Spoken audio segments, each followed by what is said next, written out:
Hello दोस्तों, कैसे हैं आप। आज की कहानी का नाम है दर्द। अमीता बेटी, मेरे सिर में दर्द हो रहा है, एक कप बढ़िया सी चाय बना दे। जी दादी, मैं अभी बनाकर लाती हूँ। अमीता रसोई में जाती और चाय बनाकर लाती। लो दादी, आपकी चाय। जानकी देवी उम्र 80 साल चाय का कप लेकर चाय पीने लगती। तभी निर्मला अमीता की सास आ जाती और अमीता पर चिल्लाने लगती है, तुमने बुढ़िया को चाय कैसे बना कर दी। अमीता बोली, मम्मी जी, दादी के सिर में दर्द हो रहा था इसलिए अदरक वाली चाय बना कर दी। निर्मला बोली, इस बुढ़िया को तो बुढ़ापे में कुछ ना कुछ खाने को सूझता है।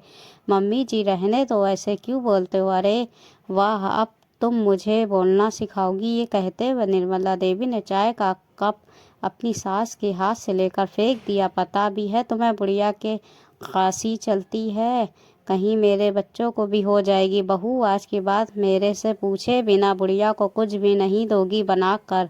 और सुनो, इनके बर्तन अलग रखा करो, हाथ धोया करो। ये कहकर निर्मला देवी अपने कमरे में चली गई। अमीता जानकी देवी के पास बैठकर रोने लग गई। जानकी देवी बोली, बेटी मेरी चिंता मत करा कर और अपनी सास की बात मान कर। कुछ दिन बाद जानकी देवी को खांसी ज़्यादा होने लगी तो अमीता अपनी सास निर्मला देवी के पास गई और बोली, माँ, दादी को खांसी बहुत हो रही है तो दादी को अस्पताल लेके जाओ। निर्मला देवी ने आंखें तराते हुए कहा कि दादी के बिस्तर बर्तन लेकर उस बुढ़िया को अपने गाय भैंस को रखते हैं, उसे बाड़े में छोड़ कर आ जा। अमिता बोली, मम्मी जी, दादी को यहीं रहने दो, वो वहाँ कैसे रहेगी। निर्मला देवी बोली, मैंने जितना कहा है उतना काम करो।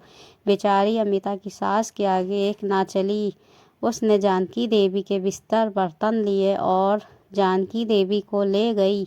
अमिता रास्ते में रोती हुई जा रही। दादी, मैं क्या करूं, मेरा मन बहुत दुखी हो रहा है। जानकी देवी बोली, मेरी बच्ची, तू रो मत। एक बात ध्यान में रखना कि जब ईश्वर की लाठी बजती है तो आवाज़ नहीं आती। इतने में पीछे समिता की सास भुनभुनाती हुई आती है और बोलती है कि क्या बातें कर रही हो दोनों। बहू, मैं छोड़ कर आती है, तुम घर जाओ। ये कहकर निर्मला देवी जानकी देवी का हाथ पकड़ कर घसीटने लगी। बेचारी जानकी देवी कह रही, अरे थोड़ा धीरे। ऐसे करते करते गाय का बाड़ा आ गया। निर्मला देवी ने जानकी देवी को एक छप्पड़ के नीचे लाकर छोड़ दिया, पानी का एक घड़ा भर कर रख दिया। बोली, अब आराम से खांसना। निर्मला देवी घर आ गई और अपनी बहू अमिता से बोली कि बुढ़िया को गरम रोटी देने की ज़रूरत नहीं है, आज सुबह की रोटी हो या कल शाम की रोटी वही देकर आना। अमिता रोज जानकी देवी को 2 रोटी अलग से अपने साड़ी के पल्लू में छिपाती और बासी रोटी थाली में रखकर अपनी सास को दिखाती, फिर लेकर जाती। बासी रोटी के रास्ते में गड्ढा खोद कर गाड़ देती और ताज़ी रोटी जानकी देवी को दे कर आती। सब सही से चल रहा था, पर कहते हैं ना, ईश्वर को कुछ और ही मंजूर था। एक दिन निर्मला देवी ने अमिता का पीछा किया, सब कुछ देख लिया। घर आकर अमिता को खूब बुरा भला कहते हुए कहा, अगर तुम्हें दादी की इतनी ही दया आ रही है, अपने बाप के यहाँ चली जा। अमिता बेचारी रोते हुए अपने कमरे में चली गई। दूसरे दिन निर्मला देवी खुद जानकी देवी के लिए रोटी लेकर आई। अमिता अंदर अंदर बहुत दुखी हो रही थी। आखिर में ईश्वर की लाठी का बजने का समय आ गया। कुछ दिनों से निर्मला देवी को बहुत खांसी हो रही थी। दवाइयाँ लेने पर भी खांसी सही होने का नाम नहीं ले रही थी। तब अमिता बोली, मम्मी जी, अब तो आपका भी बुढ़ापा आ गया, मैं तो अब आपको इस घर में नहीं रहने दूंगी, क्योंकि मेरे भी बच्चे आपको भी दादी के पास छोड़ कर आ जाती, वही रहना और बासी रोटी खाना। ये सुनकर निर्मला देवी बोली, तुमने मुझसे इस तरह से बात की, आने दो रोहित को। रोहित निर्मला देवी का बेटा, जो माँ के आगे कुछ नहीं बोलता। शाम को घर आया तो निर्मला देवी ने सारी बात बता दी। रोहित बोला, माँ, अमिता सही कह रही है। माँ, कम से कम किसी में तो हिम्मत आई आपको सही रास्ता दिखाने की।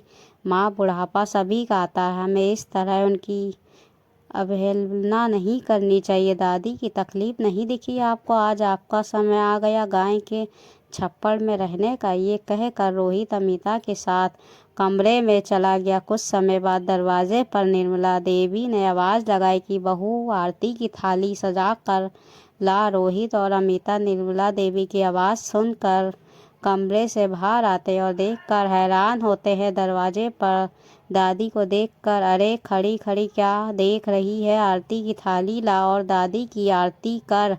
आज से दादी अपने घर में रहेगी हमारे साथ। अमिता जल्दी से आरती की थाली लाई और आरती उतारकर दादी को अंदर ले आई। दादी को हवादार कमरे में अच्छे बिस्तर पर बिठाया। अमिता से निर्मला देवी बोली, आज तुम दोनों ने सही रास्ता बताया। बहू, आज से तुम दादी की पसंद का खाना बना कर खिलाना। दादी का अच्छे से अस्पताल में इलाज कराएंगे। अमिता और रोहित बहुत खुश हुए। माँ निर्मला देवी से लिपट गई। अमिता मन ही मन ईश्वर को धन्यवाद दे रही थी। दोस्तों, ये हिंदी कहानी आपको कैसी लगी? अच्छी लगी है तो हिंदी कहानी को लाइक, सब्सक्राइब, शेयर ज़रूर कर दीजिएगा। मिलते हैं अगली हिंदी कहानी के साथ। तब तक के अपना ख्याल रखिएगा, दुआओं में याद रखिएगा। अल्लाह हाफिज़।